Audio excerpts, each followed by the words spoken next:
ভালো থাকতে আমরা সবাই চাই, কিন্তু কতজন পারি ভালো থাকতে? চলো আজকে কিভাবে ভালো থাকা যায় সেটা নিয়ে একটু বলি। ভালো থাকতে গেলে সবার প্রথমে কৃতজ্ঞ থাকা শিখুন। মানে এই যে আমরা প্রতিদিন সকালে সূর্য ওঠা দেখি, সেটার জন্য আমরা ভগবানের কাছে কৃতজ্ঞ থাকি যে তোমাকে অনেক ধন্যবাদ ঈশ্বর, আজকে আমাকে সকালের সূর্যটা দেখার সুযোগ দেওয়ার জন্য। কিংবা ধরো এই যে তোমার প্রিয় মানুষটা তোমাকে গুরুত্ব দিচ্ছে, আগলে রাখছে, সেটার জন্য তাকে একটা ধন্যবাদ দিই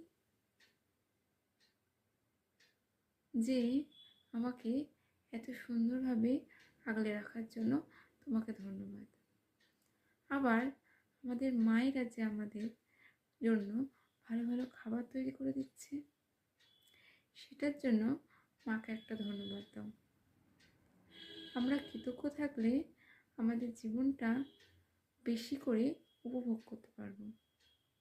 মানে ধরো যদি আমরা কৃতজ্ঞ থাকি, কৃতজ্ঞতা স্বীকার করতে জানি বা পারি,